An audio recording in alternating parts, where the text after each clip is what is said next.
real en ese momento era que el impacto, Colombia estaba teniendo una inflación ascendente, estábamos volviendo a una inflación de 2 dígitos, y el tema era ajustarlo sin poder controlar la inflación.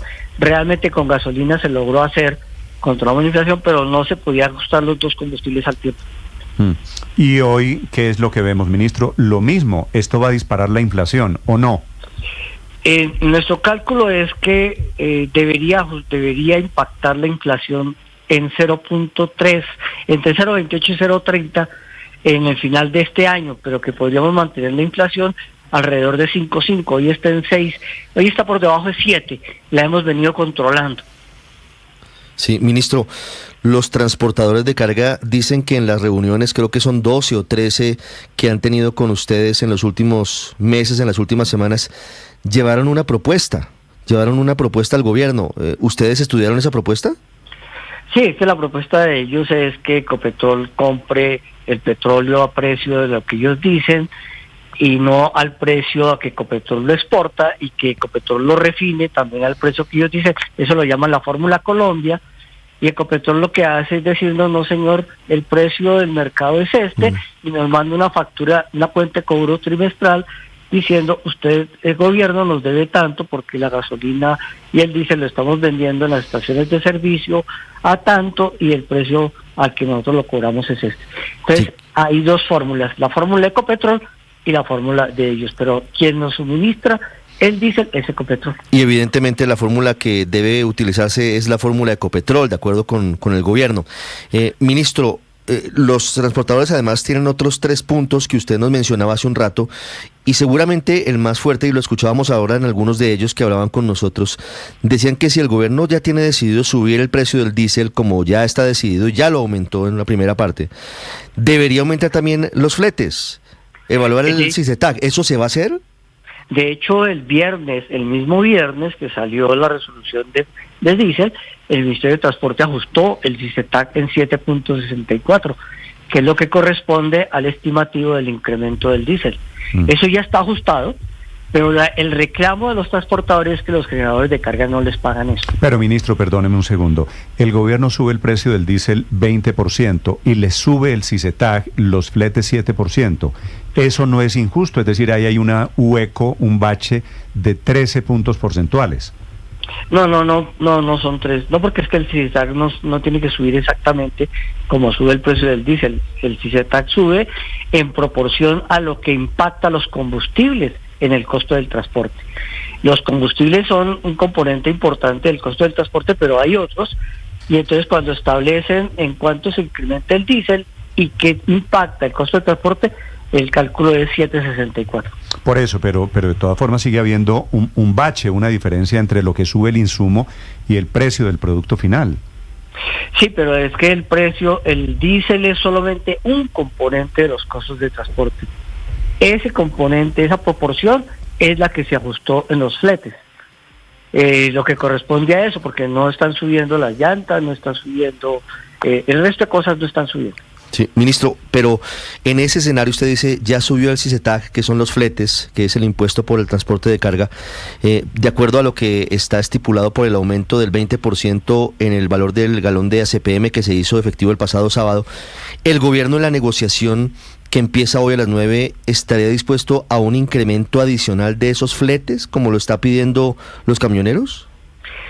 El flete se tiene que seguir ajustando, efectivamente, y ellos lo que nos pidieron es que se haga un ajuste de fletes suficiente, pero la discusión de ellos es que los generadores de carga no les están pagando eso.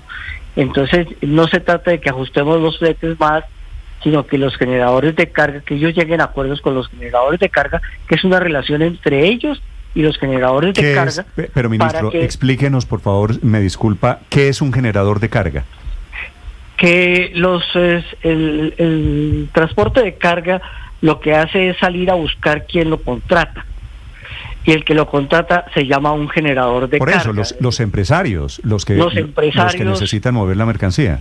Los que necesitan mover la mercancía, ellos lo que dicen es que esos generadores de carga, esos empresarios, no les pagan el flete que dice el CICETAC, que les pagan por debajo del CICETAC. Entonces, el CICETAC se está ajustando. El CICETAC es la tarifa de fletes que regula el Ministerio de Transporte. Ministro, esto no tiene un único desenlace. Yo sé que usted es un muy respetado economista. Sube un insumo, sube el precio del combustible, suben los fletes, tienen que subir las tarifas, los empresarios tienen que subir más y adivine cuál es el final del círculo. Nosotros los consumidores tenemos que pagar más por todo lo que compramos. ¿No es así? Sí, señor. Ese círculo se cierra en el índice de precio al consumidor que nosotros estamos estimando que sería entre 0,28 y 0,30 en la inflación de este año. Sí, 0,28 por el aumento, el del fin de semana, sin contar los que vienen. Pero es que esos no son de este año, esos serán el año entrante. Esos vienen con mucha posterioridad. ¿Esos son negociables, ministro? Esos, si el momento en que se esté revisando se mire el precio internacional y es más bajo de lo que corresponde, nosotros tampoco podemos ajustarlo por encima. Con mucha posterioridad es que, ministro. Con mucha posterioridad es que cualquier otro ajuste vendrá en el 2025 en algún momento, y no es empezando el año, sino que tenemos que mirar cómo evoluciona y qué tanto tenemos controlada la inflación. Ministro, usted dice que está atento a la propuesta de los transportadores. Una va a ser pues seguir ajustando los fletes y la otra, ministro, es, y van a llegar con esta propuesta sobre la mesa hoy, reverse la decisión del fin de semana, devuelva los 1.904 pesos. Cuando le hagan esa propuesta, ¿usted qué va a decir, ministro? Y la misma pregunta que usted se está haciendo. Entonces, ¿seguimos congelando el precio del diésel indefinidamente? ¿Hasta cuándo? En algún momento hay que subirlo. Claro. ¿Y bajo qué condiciones? Entonces, la propuesta no puede ser mantenerlo congelado indefinidamente. Deme alternativas. Cuando el gobierno se siente hoy a negociar con los camioneros, ¿están dispuestos a ceder en qué? Ellos tienen varios temas con los cuales se viene trabajando y en esos temas se viene desarrollando. De hecho, el gobierno puede mostrar que sí se ha venido trabajando tanto en el plan de reposición como en el CICETAC, como en el control de los generadores de carga. Todo eso se viene trabajando. El punto de discordia finalmente es que ellos no quieren que se ajuste el precio del diésel, pero Así tampoco nos dan alternativa. Ministro, es que no es claro. Si ellos piden que no haya más incrementos de diésel a lo largo de este gobierno, ¿ustedes aceptarían como condición para que ellos levanten el paro? Que no haya más incrementos de diésel a lo largo de este gobierno, eso depende del Fondo de Estabilización de Precios de los Combustibles. ¿Con qué vamos a financiar ese hueco? Pero hoy eso no sería posible. Pero Ricardo, hoy perdóneme, sí. El ministro dice, depende de cómo financiamos ese hueco. Lo que pasa es que el hueco está ahí y no hay cómo taparlo, ministro. Es decir, no hay posibilidades de que se desmonte el aumento de precios de diésel. Nosotros escucharíamos alternativas, pero la alternativa no puede ser seguirlo congelado. Pero entonces, ¿qué, ministro? Porque no es seguirlo congelando, ni tampoco que Ecopetrol se los venda más baratos. ¿Cuál sería el plan C? Ecopetrol no nos va a vender el petróleo al precio que ellos dicen.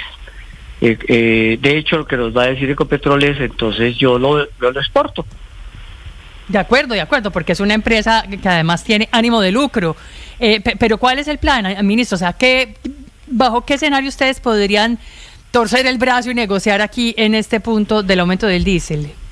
¿Qué espera que le propongan? No se trata de torcer el brazo. Nosotros escucharíamos alternativas.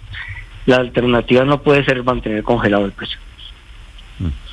Ministro, ¿usted ve alguna salida política a esto? Yo estoy un poquito impresionado porque hablo con los camioneros y ellos dicen, esto es lo que pedimos y están parados en eso. O suben fletes o paran aumentos de diésel. Lo escucho a usted y usted está, por supuesto, en la orilla opuesta. ¿Cuál es la salida, ministro? ¿Usted qué clase de salida le ve a esto? Suben los fletes ajustando lo que corresponda y que los generadores de carga les paguen lo que corresponde. Ok, suben los fletes más o menos, ¿usted se imagina cuánto? ¿Pasarlos en qué porcentaje? Ya el Ministerio de Transporte lo subió en 7.64, que es lo que corresponde aritméticamente al cálculo de la participación del diésel en los costos del transporte. Y si suben los fletes, usted entra en modo Waze, ministro, ¿no? Sí, señor. Recalculando. Recalculando, es decir, suben los fletes y ya la inflación, el golpe de inflación no sería de 1%, sino mucho más de 1%. No, porque eso es un costo indirecto. A ellos les afecta los costos del transporte y todo depende de que no vayamos a entrar en un proceso especulativo de tarifas de costos del transporte. Sí. El impacto real en alimentos que entran en la inflación lo esperamos entre 0,28 y 0,30. Sí, pero ministro, en la práctica y pues siendo sinceros, cuando hay un aumento en el precio de los fletes, hay casi que un aumento automático en los precios de la canasta familiar. Eso ha ocurrido históricamente en Colombia. ¿Qué les hace pensar a ustedes en el gobierno hoy que eso no ocurriría si ese fuera el resultado de la negociación, un aumento adicional en los fletes para los transportadores? Es absolutamente un aumento en los fletes que le corresponda al incremento del diésel. Eso está incluido en el índice de costos del transporte, y el impacto indirecto lo estamos vislumbrando en términos de que no debe pasar de 0,28 a 0,30 en la inflación acumulada del IPC, del índice de precios al consumidor.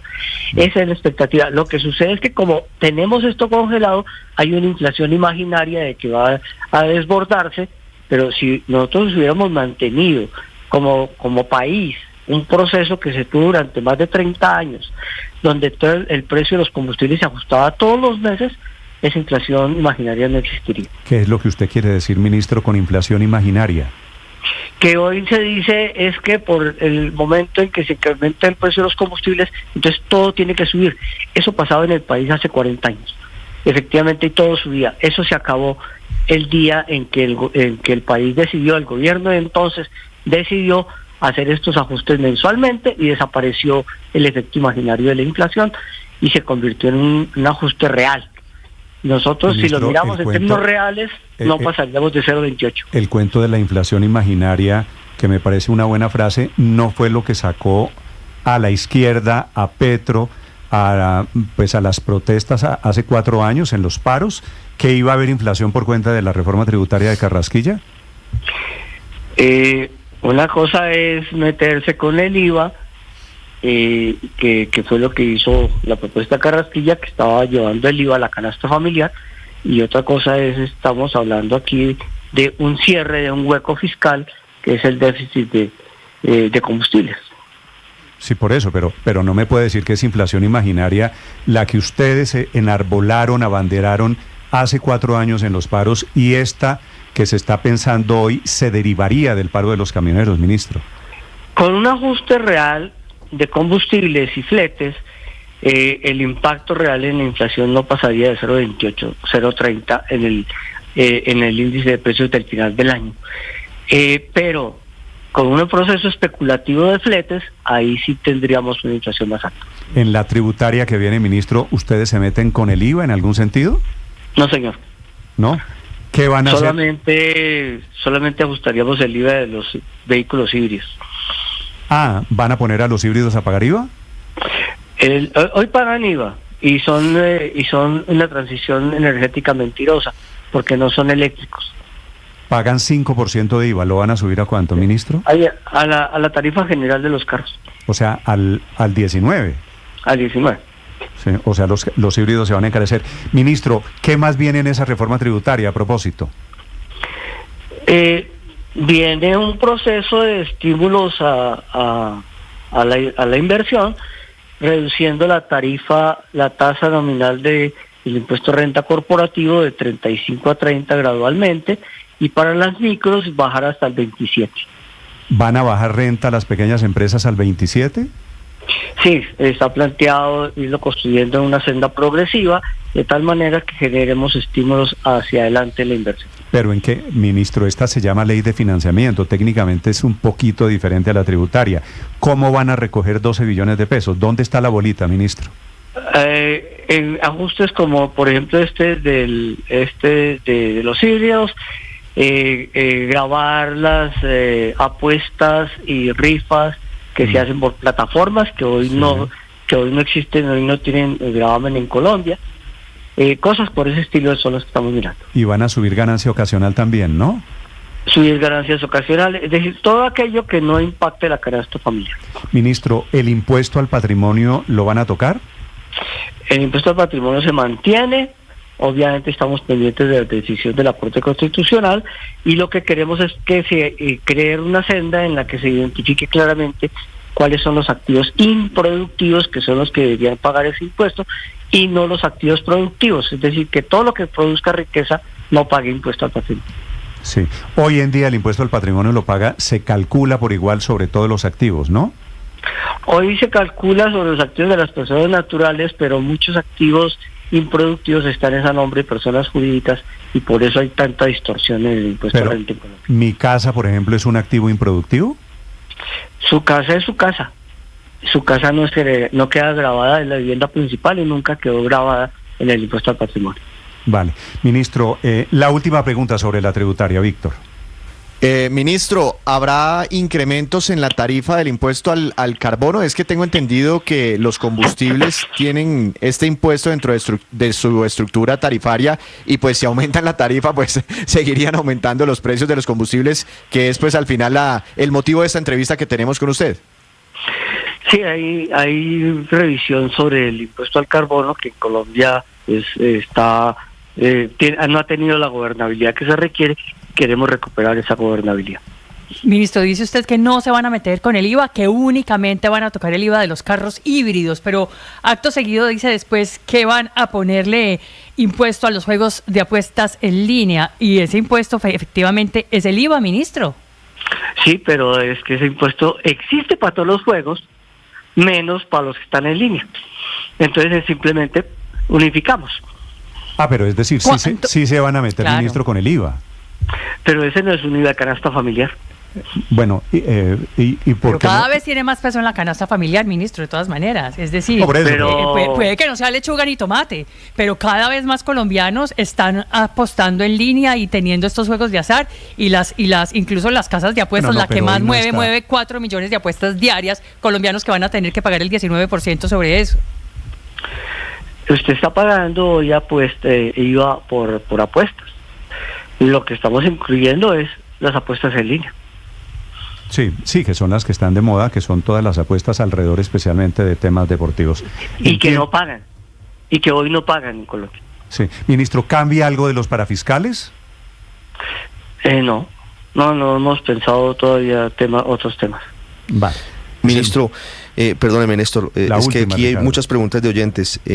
¿Cómo ya tienen contemplado cómo van a hacer para que empresas que tienen su sede fuera de Colombia y que son casas de apuestas grandes tributen en Colombia? Porque en Colombia hay unas poquitas, pero la mayoría están por fuera y no hay cómo amarrarlas. Sí, esa es la discusión que tenemos con la DIAN, exactamente cómo los va a identificar. Porque efectivamente el tema de la evasión y la ilusión está en buena parte por ese lado. Sí. Ministro, ¿en sus cuentas está vender la participación de Colombiatel a los oferentes de Tigo? Esa es una discusión que viene, Néstor, porque Millicom ya introdujo una OPA para adquirir Tigo Une, sí, y lo que sigue es hacer una OPA sobre Movistar. Y ahí es donde el Estado tiene una participación. Sí. ¿Y usted quiere vender? Nosotros, pero tenemos que valorar. El problema es que si quedamos en una posición absolutamente minoritaria frente a lo que sería ese gran grupo que organizaría Millicom. Y en ese grupo tendríamos una participación absolutamente minoritaria, por lo tanto tendremos que estar preparándonos para eso. Por lo pronto hay que valorar la empresa. O sea, si le pagan lo que corresponde, lo que usted cree que vale, el gobierno piensa vender la participación que tiene en Movistar. No descartamos la idea, pero valorando bien la empresa. Sí, entiendo. Ministro, gracias por esta entrevista. Me da muchas noticias. Un saludo, Néstor. Buen día. Chao, ministro. Gracias. Hasta luego. 8 de la mañana, 19 minutos. Bueno, Felipe, primera noticia sobre el tema de camioneros. Ya voy con el tema de reforma tributaria. El gobierno va a subir fletes. Dicho estaba cantadísimo, no es que no tiene ninguna salida diferente. Creo, a pesar ¿Subir de... el flete? Subir el flete, sí, claro. Subir el flete. No, pues claro, van a subir el flete. Como no hay otro camino, a los camioneros les dicen, hombre, eso tiene dos posibilidades. O desmontamos el aumento en el precio del diésel, que no va a pasar, o subimos fletes. Conclusión, van a subir fletes. ¿Cierto? Subimos fletes, sí. Sí, ahora, ahí vendrá una discusión de cuánto. Eso no tenga efecto en la inflación, eso sí quiero verlo. Pues claro que va a tener efecto en la inflación, eso es inevitable. Si el señor empresario que contrata el camión para transportar su carga paga más, pues eso el empresario no dice, lo llevo a mis utilidades. Eso lo paga el usuario. Lo pagamos. Todo se va desplazando y será real, hasta el último en la cadena. Sí, el tema de la... Vamos a seguir como estamos hoy, que es todos pagamos ese diésel, porque todos le pagamos el subsidio cuando le giran el cheque a Ecopetrol, pero además de eso, ahora vamos a pagar también cuando compremos el tomate y cuando compremos la naranja. Y eso. Sí, yo lo que no creo, como dice el ministro, es que esto sea inflación imaginaria. Eso es la inflación imaginaria. No será imaginaria. No, la inflación es imaginaria. La inflación fue imaginaria a la que se refería él, y tiene razón, es por el error que ellos cometieron, que fue por haber acumulado el incremento, no por haberlo hecho gota a gota. Pero es que él mismo dice que la economía es un tema de números, es una ciencia. No, cuando sube un número hay consecuencia en una ecuación. Así que ese tema de la inflación imaginaria, eso no es... Pero sí la gente, por ejemplo, a comienzo del año suele decir, no, es que como subió todo, entonces ya la naranja no vale 2.000 sino 3.000. Digo en general, no usted, ustedes en general, un sector del país apoyaba que se tumbara la reforma tributaria de Carrasquilla, no decían la inflación es imaginaria, no, la inflación pero yo nunca me opuse a esa reforma, Néstor, para tratar de terminar con ese tema que veo que les dolió mucho porque llevan 2 años y medio sacándolo, yo nunca me opuse a la reforma tributaria de Carrasquilla por razones económicas. ¿De qué hablas, por Willis? Razones económicas, no, pero déjeme dar la explicación. Pues yo nunca me opuse por razones económicas, entre otras cosas porque yo no soy economista y no tengo suficientes elementos de juicio para poder dar una discusión técnica sobre el tema. Siempre lo que hice fue decirle al gobierno que no había condiciones políticas para que cometieran semejante torpeza, y la cometieron y le generaron un daño al país enorme. Que es exactamente lo mismo que le estoy preguntando, no por dolor al ministro de Hacienda, y es que han cambiado las circunstancias políticas, y es que es diferente el tema hoy. Nunca hay circunstancias políticas, nunca, para una reforma tributaria, nunca. Las reformas tributarias siempre son con golpes, siempre son dolorosas. El cuento de que era dolorosa, particularmente esa, pues como será dolorosa la segunda, Felipe, que este es el segundo tema del ministro.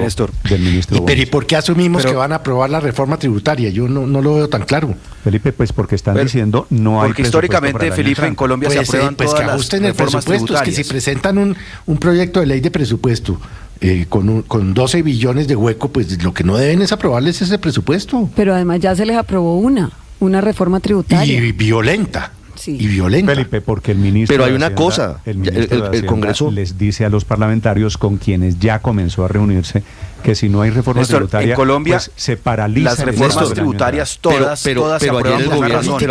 Todas se aprueban por una razón, porque es que los más interesados en las reformas tributarias, Felipe, los más interesados en las reformas tributarias son los mismos congresistas. Pero ayer el Congreso dijo, primero es que financian los proyectos de las regiones que ellos están Luis Ernesto, ayer le dijeron al gobierno, primero aprobemos el presupuesto y luego vamos mirando. Eso no es automático, porque si el gobierno cree de acuerdo. Y yo automáticamente creo que va a ser el tema como en todas las reformas tributarias y como en todas las reformas tributarias el gobierno presenta una reforma de 12 billones y quizá le aprueben la mitad, digamos, eso siempre sale muy peluqueado, pero recordemos que en Colombia las reformas no se hunden en el Congreso, o el gobierno la retira como pasó con la de Carrasquilla, o se aprueban, porque los más interesados, insisto, en que se apruebe una reforma tributaria son los mismos congresistas, porque en cada una de esas partidas están los presupuestos de los proyectos para las regiones que a ellos les interesan. Tan fresco, Luis Ernesto, me acordé con la reforma tributaria de Duque, que se con el cuento de a punta de movilizaciones. Claro que se hunden aquí reformas tributarias. Y le tumbaron el ministro. Le tumbaron al ministro Carrasquilla. Con el cuento Felipe, un presupuesto tiene 2 maneras. O usted reduce los gastos, o usted aumenta el presupuesto. Usted dice, me voy a ganar la lotería, me van a subir el sueldo en la empresa, o gasto menos. El gobierno no está... ¿Cuál es la política? ¿Alguien me puede explicar cuáles son las políticas de austeridad de este gobierno? Yo no las conozco. No existe. La política fiscal de Petro es un fracaso. Pero Néstor, a raíz de lo de la inflación imaginaria, me acordé de un pequeño chiste. ¿Me permite echar un chiste? Ya que no estamos en Voz Populi. Bueno, cuenta pero voy a chistes, echar un chiste. A ver, Sí, Pernito, el cuenta chiste. dale. Sí, sí. Dos economistas se quedaron náufragos con una lata de sardinas en una isla. 2 economistas. Sí. Uno de Harvard y el otro, digamos, de Stanford o de MIT. Pues póngamela donde sea. Y dijeron, supongamos que tenemos dos economistas, Petro y Aurelio, se quedaron náufragos. ¿En dónde? Bueno, Héctor me quiere seguir agrediendo, pues que siga, pero el chiste es bueno. No se la monte, Héctor, le voy a pedir públicamente. Pero agrediendo, ¿por qué? Dice dos economistas, Petro y Aurelio. A ver, pues Aurelio, como estaba buscando ejemplos de economistas. Me deja contar Aurelio, cuente el cuento, por favor, que yo estoy a punto de... 2 economistas se quedaron náufragos en una isla con una lata de sardinas y dijeron, supongamos que tenemos un abrelatas. Exactamente, es el mismo cuento de la inflación imaginaria del doctor Bonilla. Bueno. Sí, supongamos que no tenemos inflación. Supongamos que no tenemos inflación. Sí, ese es un cuento bueno. Néstor, que y ahí muy de economistas, y ahí está donde Daniel. No, está bueno. Daniel, supongamos que estaba. Yo conocía, pero Néstor, yo conocía el chiste, seguro. Sí, claro. Pero Néstor, digamos una cosa. El ministro Bonilla no logra explicar algo que es inexplicable. Él lo deja tapado. Sí. Y es que la fórmula de la gasolina, doctor Riveros, se la repito, 50% es el precio del petróleo y 50% son impuestos, Aurelio, y márgenes de los comisioneros. Usted sabe que ellos están haciendo cuentas, Aurelio, sobre el precio que podrían vender a nivel internacional. Técnicamente yo creo que todos estamos de acuerdo, Aurelio, no es subsidio. Es que aquí hay un precio diferente y la fórmula Néstor, de Ecopetrol, no es un subsidio. La fórmula de Ecopetrol es basada en lo que podría venderlo en mercados internacionales. Pero Néstor, eso sí implica un subsidio que no es un subsidio directo. Néstor, no es que el subsidio directo es si un funcionario del Ministerio de Hacienda se parara en la entrada de las estaciones de servicio y cada que va a tanquear un camionero le diera 6.000 o 5.000 pesos por galón. Ese sería un subsidio directo a la demanda. Pero el gobierno, al estar manteniendo un precio de los combustibles que está 6.000 pesos por debajo de lo que Ecopetrol podría vender ese combustible por fuera, está dando un subsidio indirecto a el consumo de combustibles en Colombia, y en particular en este caso del diésel, porque el de gasolina lo cerraron. Eso había que hacerlo, necesariamente habría que hacerlo. Ahora la prueba ácida es para el gobierno subir el costo de los fletes para compensar a los camioneros por el incremento en los costos. Y tiene que haber un cálculo sensato de cuánto le aumentan los costos de operación a los camioneros para compensarlos, y realmente en plata blanca esto termina pagándolo el consumidor final, en términos de mayor precio de los alimentos, de mayor precio de la carne, y eso es la única forma de cerrar este ciclo, y eso había que desmontarlo, Néstor. Muy bien. 8:27 minutos. Bueno, sobre combustibles, sobre camioneros, sobre el paro de hoy. Ya les vamos a hacer un panorama de cómo está la situación del paro. Bueno, Víctor, y anuncios sobre reforma tributaria que nos cuenta también el ¿qué ministro anuncios? ¿Y qué anuncios, Néstor? Yo creo que uno de los más importantes, los vehículos híbridos tendrán tarifa full de IVA. Hoy cuando usted va y compra un híbrido, paga solo el 5%, ahora subirá al 19%. Imagínese 14 puntos adicionales, eso incrementará. Incomparable los híbridos.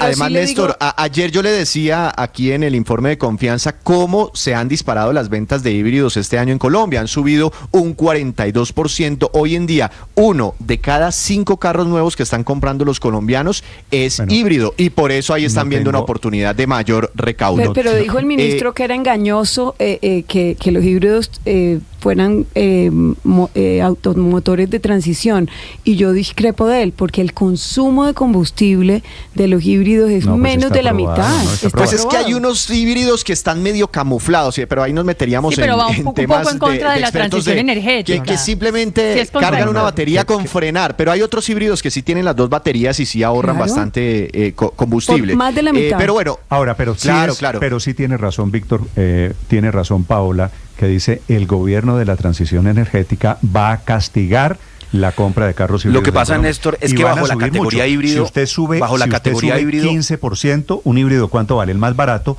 más o menos 100 millones de pesos. Son 120 ya. 115, claro, se 120. sube 15%. 14%. Mire, Néstor, 15 Ricardo, millones de Néstor, pesos ese lo que carro. sí es cierto, lo que sí es cierto es que bajo la categoría híbrido se ocultan muchas cosas que no son realmente eficientes en términos de consumo de energía. Bajo ese mismo rubro híbrido, hay unos que funcionan con batería, hay unos que se enchufan, hay otros que simplemente se apagan cuando el carro está parqueado o cuando está en el semáforo, y entonces también lo llaman híbrido, pero es un carro convencional. Es combustible. Entonces, bueno, se prestó para muchas trampas.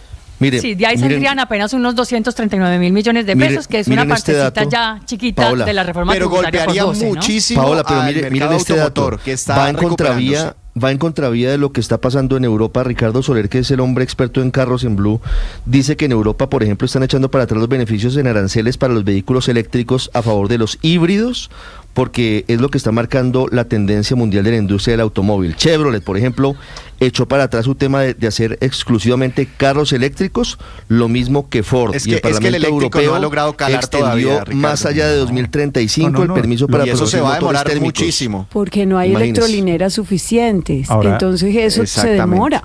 Los híbridos, a ver, en Europa, Enrique, los híbridos están incentivando en Europa con impuestos, con no sé con qué beneficios, la venta, el consumo de vehículos híbridos. Claro, en España, por ejemplo, tenemos un sistema de etiquetado según el modelo, el motor que tenga el vehículo que uno lleve. Motores de explosión anteriores a una época, motores de explosión normales o híbridos o cero emisiones. Si uno tiene un coche híbrido, paga menos impuestos de circulación, por ejemplo, que una persona como yo, por ejemplo, que tengo un vehículo con motor de explosión. Las tarifas del aparcamiento en la calle, el estacionamiento regulado, es más barato. Si hay días de alta contaminación, esos vehículos tienen más facilidad para circular que otros que no sean híbridos. Ahora bien, no sé si era Víctor quien lo decía por ahí, o Luis Ernesto, hay algunos vehículos híbridos que son los que se llaman microhíbridos, es decir, son enormes vehículos con motores de potencias desorbitadas y luego le colocan una pequeña batería y eso es una especie de camino alternativo para conseguir, pues que, por ejemplo, tengas descuentos en los impuestos. Pero hay que regular. Por ejemplo, es que mire, es cierto, Enrique, es cierto que el tema de los híbridos se ha desordenado un poquito porque por ese hueco, por la ventana de los híbridos, creo que se están metiendo muchas trampas. Hay carros de 3.500 centímetros cúbicos que simplemente cuando llega al semáforo se apagan y ya por eso lo llaman híbrido. Carga una pequeña batería chiquitica. Eso es trampa. Sí. Los taxis, por ejemplo, no tienen las dos baterías. Exacto, pero los taxis, por ejemplo, en Madrid están obligados a ser al menos híbridos. Ya está prohibido, por ejemplo, en Madrid, que haya taxis con motores de explosión. Todos los taxis nuevos tienen que ser al menos híbridos o, si no, taxis de sobreemisiones, es decir, vehículos eléctricos tipo Tesla, por ejemplo. Ok. Pues Enrique, la noticia que nos da esta mañana el ministro de Hacienda es que en la reforma tributaria que viene van a ponerle full impuesto de renta, que me parece me sorprende, de IVA, híbridos.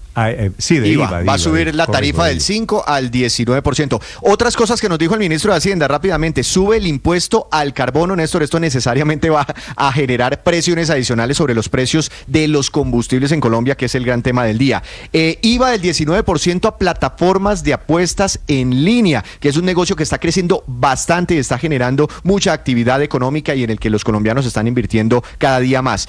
Modificaciones al impuesto al patrimonio. Víctor, entre paréntesis, me parece bien que los señores apostadores, eso no es de la canasta familiar. Si quieren pagar una apuesta, así como cuando usted va a cine, tiene que pagar IVA sobre la boleta de cine, pues si quieren apostar... Yo también estoy de acuerdo con ese impuesto. Mucho, pero bueno, este es parte del debate que vienen. De todas formas, sí se mete con el IVA el ministro de Hacienda. Impuesto al patrimonio, modificaciones, reducción de renta al 30%, del 35% al 30%, eso nos lo habían contado ya desde hace algunos días, pero la noticia aquí, Néstor, es que habrá una tarifa diferencial para las empresas más pequeñas, para las microempresas. En algún momento esa tarifa de renta para ellas va a ser del 27%. Es muy posible que a cambio de esto eliminen el régimen simple de tributación. Néstor, subirá la tarifa a ganancias ocasionales del 15 al 20%. Entre otros temas que nos acaba de confirmar el ministro de Hacienda aquí en Mañanas Blue sobre la tributaria que hoy socializarán al presidente Gustavo Petro y luego pasará al Congreso de la República para su respectivo trámite. Así es, viene pues también. Y las cuentas, porque aquí todos tenemos unas apuestas en relación con el tema de si Colombia, si el gobierno va a vender su participación en... también dio noticia en eso. Va a vender Movistar. ¿Va a vender o no va a vender después de las respuestas? Creo que quedó claro, Héctor, que sí lo va a vender. ¿no? Sí, creo que claro. eso no hay duda. Por el tema que habíamos dicho, y es que termina con una minoría que no le hace ninguna diferencia en el manejo estratégico. Cuando usted es dueño de eso piensa el ministro, pero ¿y el presidente? Cuando usted dice, se lo había dicho... Yo no tengo problema porque mi apuesta es con María Consuelo y pues me da lo mismo ganar. Por eso, pero no. Usted perdió la apuesta. El ministro de Hacienda acaba de anunciar que está dispuesto a vender Movistar. Lo que pasa es que dice todo lo que decimos los vendedores, Felipe, cuando uno está vendiendo algo. Si me pagan el precio justo. Eso, pero estoy vendiendo y hay una oferta para comprar. La oferta es de Millicom, que se va a quedar con una empresa grande. Si eso se concreta, se queda contigo en Colombia y se va a quedar con Movistar. No se le olvide, Néstor, que si eso se concreta, yo soy el faro de la lectura de Petro, que fue como me propuso Héctor Riveros. Entonces, sigo de faro. Usted es el exégeta, sí, señor. No, yo sí, de ahora en adelante voy a preguntarle a Aurelio cada vez que no entienda algo. No, tiene razón. Aurelio había dicho, para quienes no lo oyeran, habíamos dicho a Aurelio que Petro iba a vender y el ministro de Hacienda, claro que va a vender porque tienen un problema de caja gigante. Y eso al final. ¿Y eso cuánto vale? ¿Con eso cuánto se recupera, Néstor? Yo creo que está dando, toca conseguir 12 billones. Yo creo que hay lo que está dando, lo que está ofreciendo Millicom son ¿no? Para el gobierno serían $200 millones nada más por su participación en Movistar. Pero es lo que ofrece el que está comprando, ¿no? El ministro aquí dice, si nos pagan lo que nosotros creemos que vale, lo vendemos. Víctor, ese es el 10% de la reforma tributaria, que no está mal arrancar. Solo hay que conseguir 11. 8 de la mañana, 35 minutos. Escanea este código y suscríbete a nuestro canal de YouTube, @Blue Radio Co. Y disfruta y participa de la programación de Blue Radio. Blue Radio, le ponemos cara a la radio. Blue Radio, la alternativa.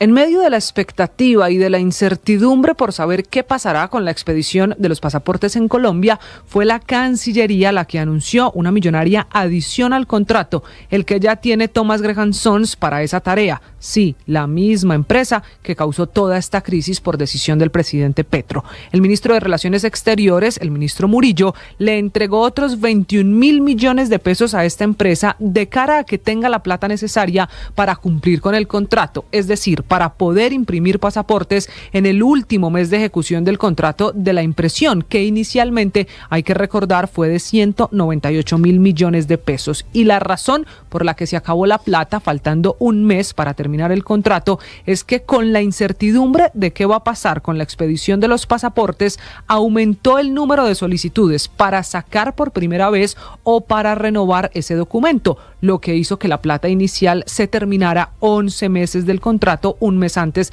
de la finalización. Ante esto, fue el Fondo Rotatorio del Ministerio de Relaciones Exteriores el que anunció la adición, que no es menor, 21.000 millones de pesos. El problema es que esta plata además no resuelve la pregunta de qué va a pasar después del 2 de octubre.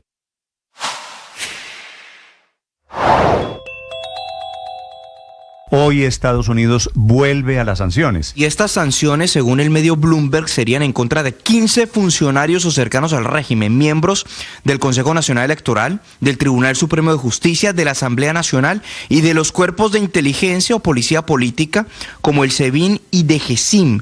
Mucho se ha dicho sobre las sanciones e incluso algunos países en la región, como Colombia, reclaman que están en contra de ellas. Lo cierto es que estas, y es una claridad importante que hay que hacer, son sanciones de carácter individual, no son generales y no afectan al pueblo, sino a estos elementos del madurismo. Así como también es una sanción individual incautarle el avión a Nicolás Maduro, un Dassault Falcon 900EX que amaneció en un hangar en un aeropuerto en Fort Lauderdale, en Florida, una aeronave en la que se le dio a Maduro públicamente viajando a San Vicente y las Granadinas y a Ciudad de México, pero también fue el avión utilizado por Venezuela para transportar al barranquillero Alex Saab luego de que fuera canjeado por presos estadounidenses. Según el Departamento de Justicia, el avión fue comprado de manera ilegal por unos $13 millones, violando las sanciones impuestas en contra del régimen de Nicolás Maduro.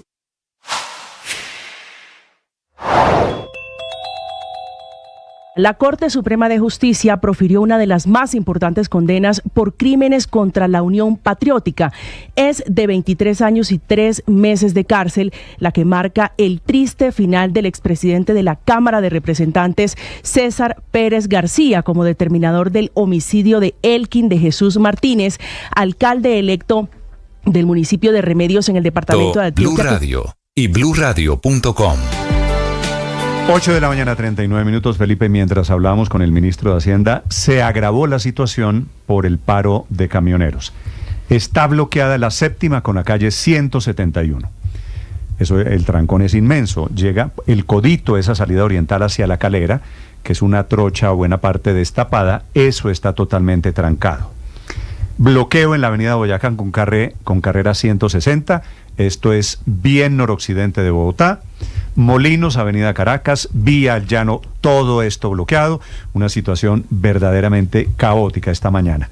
Razón por la cual el alcalde de Bogotá acaba de anunciar que el distrito hoy le concede atención a todos los trabajadores, teletrabajo. Si usted trabaja en el distrito, hoy trabajo virtual desde la casa. De este nivel es el lío en Bogotá. Felipe García. Hola Néstor, sí señor, 8 puntos críticos en este paro. Primero la avenida Boyacá justo al frente de la planta de Cemex aquí en la localidad de Usme, también la vía al Llano con kilómetro cero está totalmente bloqueada, la avenida Caracas en el sector de Molinos, el portal de Suba, es decir la avenida Suba con avenida Ciudad de Cali, la carrera séptima con calle 171 en el norte de Bogotá, la avenida Boyacá también a la altura de Colmotores, la vía Bogotá-La Calera con kilómetro 4 más 500 y la avenida Circunvalar, este es un punto nuevo con calle 52 también está bloqueada hasta ahora y por eso el alcalde Carlos Fernando Galán anuncia que todos los funcionarios del distrito entran a modalidad de teletrabajo el día de hoy ante esta contingencia por cuenta del paro camionero. Dice que la Secretaría de Movilidad, de Gobierno y de Seguridad trabajan de manera articulada para garantizar la movilidad de todos los habitantes. 400.000 personas aproximadamente en Transmilenio están afectadas a esta hora por estos bloqueos de los camioneros, especialmente Néstor, en Usme, Ciudad Bolívar, Rafael Uribe y Suba, y el tiempo de retraso para que lo tenga en cuenta en promedio es de 2 horas. También dice el alcalde Carlos Fernando Galán que hay retraso de varias horas en la operación de recolección de aseo, es decir, las basuras en las localidades de Usaquén y Chapinero y por supuesto Bogotá, donde están todos estos camiones de basura represados por cuenta de que no pueden pasar justamente al relleno sanitario de Doña Juana, por eso están allí represados. También dice que el distrito ha declarado, como ya lo habíamos contado, el trabajo en casa el día de hoy, toda la capacidad de la administración está puesta para resolver estos inconvenientes y garantizar la movilidad en la capital del país. Y por último, Néstor, el alcalde Carlos Fernando Galán le está haciendo un llamado al gobierno nacional a sentarse con los transportadores a buscar una salida concertada que permita levantar los bloqueos que afectan a la capital del país. En estas imágenes, Felipe, que vemos, hay volquetas, hay camiones grandes, hay camiones con tráiler, hay camiones sin tráiler. Me dicen unos oyentes, Felipe García, usted está en Usme, ¿verdad, Felipe? Sí, señor, justo al frente de la planta de Cemex, Néstor. Le pediría que me confirme este dato. Me dice un oyente y me manda una fotografía, comenzaron a instalar ollas y me dice, estos manes ya están preparando almuerzo. ¿Es así? ¿Estos manes ya están preparando almuerzo? Desde anoche, Néstor, están haciendo hogueras para preparar comida. Ya esta mañana hicieron el desayuno y ya justamente están armando las hogueras para pues empezar a hacer el almuerzo porque son muchos los que están aquí represados en el sur de Bogotá. Sí, llevaron ollas, esto no se va a arreglar hoy. 8:42 minutos, está llegando el primer bloqueo a Antioquia en la vía Medellín-Bogotá, a la altura del municipio cerquita, Medellín todavía en Guarne. A esta hora, Héctor Santamaría. Pues sí, Néstor, buenos días. Ya comenzaron los bloqueos en esta región del país y la Policía de Carreteras en el departamento aseguró que se trata de 10 personas que bloquean con 8 volquetas el tránsito de ambos carriles de ascenso, es decir, de la autopista Medellín-Bogotá en el kilómetro 22 en la entrada del municipio de Guarne en el oriente del departamento. Ya la policía y el concesionario de Bimed hacen presencia en el sitio para lograr el paso al menos de un carril cada 15 minutos a los usuarios, sobre todo porque afecta a quienes suben suben del norte del área metropolitana hacia el Aeropuerto Internacional José María Córdoba de Río Negro, que está a 45 minutos de Medellín, y a quienes van al centro del país. Como ayer se prevé otras movilizaciones en Bello, y esto afectará hacia la costa Caribe y los Santanderes, además en la vía Urabá en el municipio de Santa Fe de Antioquia, donde a esta hora hay presencia de miembros de la policía. Pero reiteramos, en Guarnes son los bloqueos en la calzada de ascenso, en esa vía que comunica Medellín con el centro del país, Néstor. Ahora 8 de la mañana, 43 minutos. En Boyacá hay decenas, centenares de personas esta mañana atrapadas en los buses que venían para Bogotá desde Tunja. Jairo Niño. Néstor, como lo acaba de decir su merced, la situación aquí en el Alto del Moral, en la vía Tunja-Bogotá, quizás es el punto más complicado de los bloqueos del gremio transportador. A pesar que hay bloqueos también en municipios como Samacá, Saboyá, Convita también, pues la dificultad mayor está en este punto del departamento de Boyacá. Los transportadores aquí estuvieron escuchando precisamente a Blue Radio la intervención del ministro de Hacienda y están aún más preocupados, porque fue claro en el tema de que es complicado bajar el costo de la CPM, y nos encontramos con una de esos voceros en ese momento. Usted escuchó la transmisión, el ministro de Hacienda lo que dijo. ¿Qué piensan ustedes frente a eso? No, pues en realidad disconformes, porque eso es un atropello contra nosotros los transportadores. Disconformes con ese pensamiento que precisamente ellos dicen o ellos manifiestan que la situación acá ya está presentando unas situaciones que ya pusieron la olla. Han dicho ellos que por lo menos caldo de papa no va a faltar, pero que ellos esperan soluciones definitivas al tema del alto costo de la CPM en este momento después del incremento. Han manifestado también que por ahora el cierre va a ser intermitente para todos los vehículos, no como inicialmente se estaba haciendo, que podían pasar automóviles y ambulancias. En este momento los automóviles están bloqueados porque el cierre es intermitente, y pues llevamos aproximadamente una hora larga que está totalmente cerrada la vía en este punto. Los pasajeros que venían desde Bogotá hacia lo que es Boyacá, los Santanderes y la costa atlántica, pues no tuvieron más solución que bajarse de los autobuses y empezar a caminar para tratar de buscar transbordo y así lograr llegar a los diferentes destinos, Néstor. Sí, eso es un desastre. Jairo, ¿cómo se llama el camionero que estaba entrevistando su merced?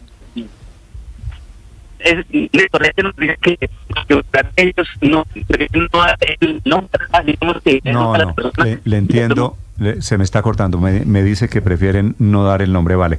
Eso se lo respeto. Es que quería preguntarle, Jairo, si usted le traslada por favor la inquietud. ¿Por qué, si el gobierno también les está anunciando que va a subir los fletes, por qué eso no les parece que compensa el tema del combustible? Ya le traslado la pregunta, Néstor. El estudio, si el gobierno dice que va a subir los fletes, ¿les sirve o no les sirve a ustedes en ese momento? Pues es que en el momento el gobierno nos apoya porque hemos venido. No le entiendo, desafortunadamente, Jairo. Gracias, ya volveré con usted. Son las 8 de la mañana, 46 minutos. Bueno, véalo por el lado positivo, padre. Hay sol, hay tiempo seco en Bogotá. Sí, hay tiempo seco, pero... Sí, a usted le va a tocar devolverse a su casa. ¿A pie? Caminando. Sí, he hecho unos 45 minutos caminando. Alístese.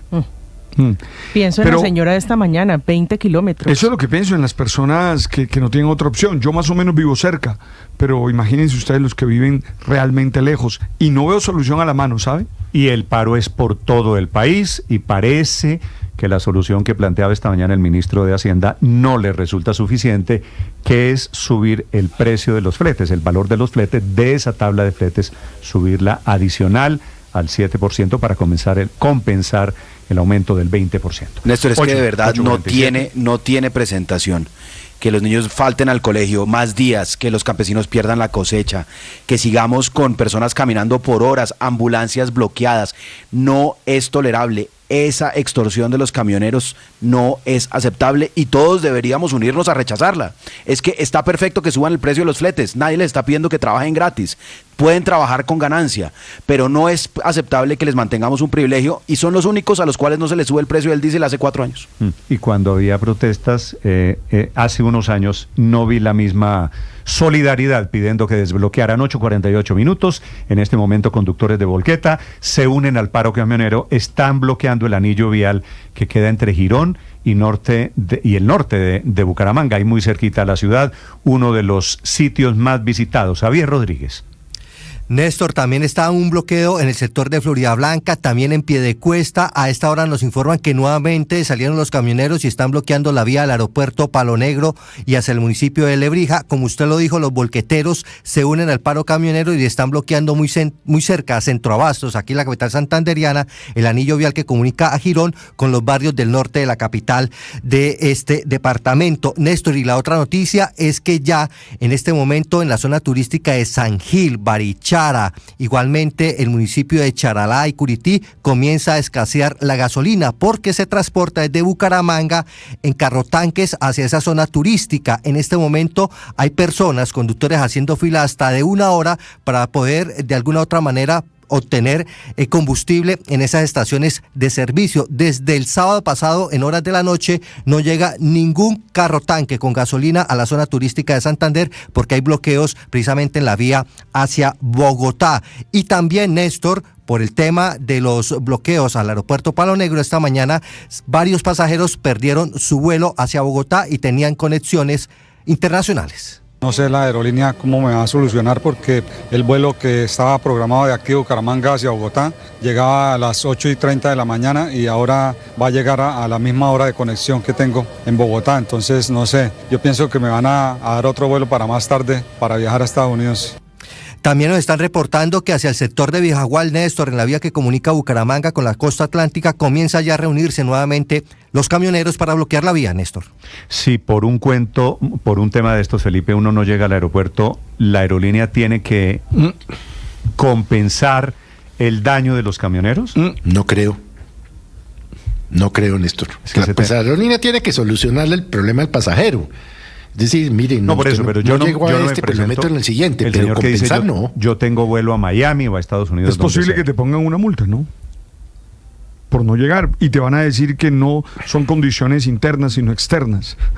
No es culpa de la aerolínea. Así te van a decir. No, claro. No es culpa de la aerolínea. Así te van a decir. Sí, es que tratarán de solucionarle el problema, pues porque es lo que hacen las aerolíneas, pero de ahí a que compensen o algo no, si es que son razones exógenas a la aerolínea. Esa es la palabra, exógenas. Como Felipe, aquí vivimos en el tema de no es culpa mía, entonces usted paga lo que me pasa a mí. Claro. Ya le van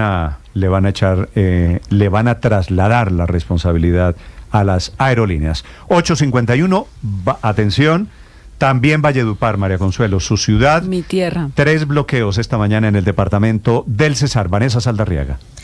Néstor, y es que en este caso los bloqueos que se están adelantando en el departamento del Cesar están contando con el apoyo de los transportadores de servicio público. Esto quiere decir que están con estos grandes vehículos bloqueando importantes vías para el departamento del Cesar. Arranquemos, por ejemplo, con la vía Valledupar-Bosconia, en la que en estos momentos hay buses de la empresa Cotrasegua y Cotracosta apostados en la vía, 9 en total para ser exactos. También está cerrada la vía La Paz hacia Valledupar, donde hay dispuestos 20 buses y además se sumaron 30 personas que están allí apoyando este bloqueo. También en la salida de Valledupar hacia el departamento de La Guajira, a la altura del Club Campestre, se encuentran en estos momentos los bloqueos y por esto además están suspendidos los despachos de viajes intermunicipales e interdepartamentales desde la terminal de transporte, teniendo en cuenta no solo los bloqueos, sino que también gran parte de estos buses están siendo utilizados para estos bloqueos. Entre tanto, también otra de las informaciones que en este momento nos confirma la Policía de Tránsito del departamento del Cesar es que en la vía Valledupar-Bucaramanga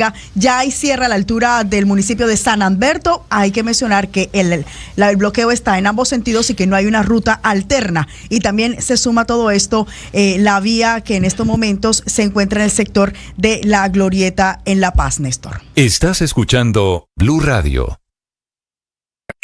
Escanea este código y suscríbete a nuestro canal de YouTube, @Blue Radio Co. Y disfruta y participa de la programación de Blue Radio. Blue Radio, le ponemos cara a la radio. Blue Radio, la alternativa. Enseguida el resumen lo preparamos. Como lo anticipamos aquí en Blue Radio. BlueRadio.com. En Armenia,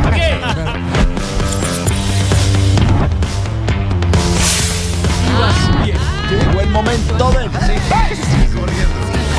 a nuestros contemporáneos.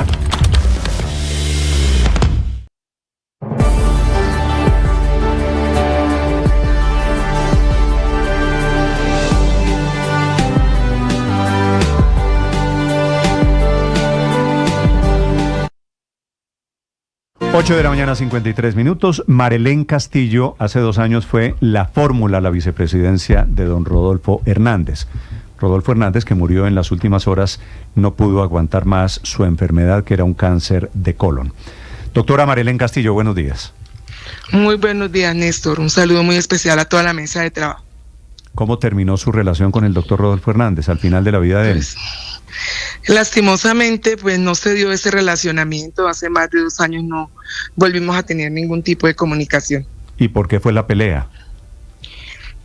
Bueno, yo creo que como recordar en este momento, pues no es, pero bueno, realmente porque para mí es muy importante el respeto, la educación en el trato. Yo no permito que se atropelle mi dignidad y pues si esa relación no se da en esas condiciones, no puedo tenerla. Vale, entonces no se dio. Creo recordar que ustedes pelearon por plata, ¿o yo estoy equivocado? Ajá. Fue un cobro que él me hacía porque nosotros tuvimos un acuerdo en campaña. Yo hice hasta una aclaración de eso. Yo le dije a él que yo para poderlo acompañar yo tenía que contar con algunos recursos, de lo contrario no podía acompañarlo. Y realmente esos recursos que se contaron con esos recursos, yo quedé de pagar esos recursos y así iba a ser. Pero si revisamos cuentas claras, ahí él le cobró al Estado en cuentas claras, cobró los recursos que me dio. Entonces yo dije, la deuda está saldada. Y él mismo lo dijo en algunos de sus comunicados después, donde no fue muy claro que esa deuda ya estaba saldada. Vale. ¿Y nunca pudieron recomponer la relación? Pues no se dio el momento de volver a conversar, porque mira, yo siempre soñé en trabajar en equipo, porque mi formación de base es esta. Mi formación de base es el liderazgo, el trabajo en equipo, en construir en conjunto, pero ese trabajo en equipo no se dio. Y porque no se dio, pues no fue posible darle continuidad, porque no es imponer, no es mandar, sino es tomar decisiones en conjunto. Sí, doctora Marelén, ¿cuál era el proyecto político que le oí la declaración suya diciendo que a usted le gustaba, que seguía comprometida con el proyecto político de don Rodolfo Hernández? ¿Cuál era ese proyecto político? Mira, ese proyecto político tenía fundamentos claros en oportunidades laborales para todos, en oportunidades de vivienda, en generar emprendimiento y creación de empresa, en educación, en trabajo con el campo, que se trabajara directamente con el campesino y mejorar las condiciones del campesino. Yo hice la tarea, yo tengo el programático, hice la tarea de estudiarlo y de aprendérmelo, porque ese programático fue el que me permitió tomar una decisión. Y aunque en muchas cosas se faltó a la coherencia, yo sí creo que no hay que mentir, no hay que traicionar, no hay que robar. Yo sí estoy totalmente de acuerdo con la transparencia.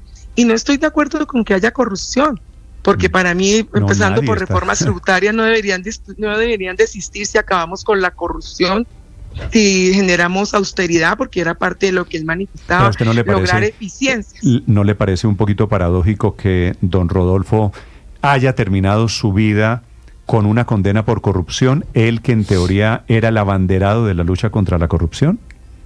Totalmente paradójico, y pues la decisión la tomaron los jueces, y los jueces tomaron una decisión basada en unas evidencias, y yo eso lo respeto y no soy quien para señalar, pero si se tomaron decisiones y hay evidencias que lo demuestren, bueno, ahí está claro, aunque yo sé que él apeló esta decisión. Pero lo que yo conocí, el trabajo que se hizo y el proyecto tenía un sustento, un fundamento y generó esperanza en los colombianos. Sí, doctora Marelén, esas banderas políticas él las alzó con el partido Liga de Gobernantes Anticorrupción, y era un partido en su momento cuestionado o señalado de ser casi una empresa familiar. Ahora, sin el ingeniero Rodolfo Hernández, ¿cómo queda? ¿Qué información tiene usted de ese partido, doctora Marelén? Pues en este momento no tengo ninguna información, porque yo también me aparté hace 2 años de lo que es el partido, porque no fui invitada a la constitución del partido. Les recuerdo que nosotros llegamos por un grupo significativo de firmas, el aval no fue dado por un partido, el partido se conforma después de las elecciones del 2022, después del 20 de julio, no fui invitada, no he participado en la colectividad, entonces no sé qué decisiones van a tomar ellos en este momento. Sí, pues doctora Marelén, quería saludarla, expresarle las condolencias a usted, a la familia de don Rodolfo Hernández, que de todas formas fue un líder político importante, hace 2 años estuvo muy cerquita de la presidencia. Muchas gracias por atender. Así es. No, permítame decir que mi eterna gratitud al ingeniero Rodolfo Hernández por haberme permitido estar en este escenario político y para él la paz y el descanso eterno. Gracias, Marilén Castillo. 8:58 a.m, Felipe, lo que nos pone a pensar, lo que nos debería poner a pensar lo de Rodolfo Hernández es quiénes son las fórmulas vicepresidenciales, porque las personas se mueren. Usted imagínese si Rodolfo Hernández hubiera sido elegido hace 2 años presidente de Colombia. Pues estaría posesionándose la... No, claro, pero quiero decir, los vicepresidentes suelen ser, hay unas personas lejanas, un poco decorativas, puestas con estrategia. Pero como se murió Rodolfo Hernández, pregúntese si esa persona, que en teoría está llamado a ser el repuesto, el sustituto del titular, cumple o no cumple con las expectativas, si cumple o no cumple con los requisitos para ser jefe de Estado. Nosotros, un poquito olímpicamente, Felipe, ponemos ahí a Francia Márquez o yo no sé a quién. Hay que pensar en quién es el vicepresidente, porque qué tal que esto hubiera pasado siendo presidente de Colombia. ¿Qué tal que le pase algo? Dios no lo quiera al presidente. Eso tiene que dejar de ser una figura decorativa y pasar a ser una figura, pues, digamos, un funcionario competente, ¿no? Sí. Que lo ha habido, Néstor, lo ha habido. Aquí hemos tenido buenos vicepresidentes en términos generales. No, claro que habíamos tenido buenos vicepresidentes en la historia de Colombia. 8:50 a.m. Usted fue candidata a la vicepresidencia, Paola, de don Rodolfo Hernández. Imagínese, por eso dicen que Dios sabe cómo hace sus cosas. Imagínese usted de presidenta de Colombia hoy. No, pero es que eso no lo podemos pensar. Eso es en un multiverso. Cabeza, ¿no? En un universo paralelo, acuérdese que hasta Juan Piz González podría haber sido presidente de la República. No, pero es que usted estuvo en el tiquete, a usted se la ofrecieron y usted aceptó. Primera dama. Sí. No, primera dama, no, vicepresidente. Me lo habría, mire, ¿sabe qué? Me lo habría llevado a usted como Milagros Sarabia. ¿Le suena? Yo sería tu Laura. Eso estuvo bueno. Señora presidenta. ¿Eso es un elogio? ¿Me está intentando elogiar u ofender? No, a buen entendedor, pocas palabras. A usted ya escoja con cuál se queda. Sí. Pero Felipe, hablando en serio. Pero me encanta como Paola se toma porque de verdad, Paola, hoy sería Paola la primera presidenta mujer de Colombia. Entonces, no es un tema menor y pues una enorme responsabilidad. Sí, yo no sé, Felipe, cómo está la salud del presidente Petro. Creo recordar que usted dijo algo de la salud del presidente Petro hace algunas semanas.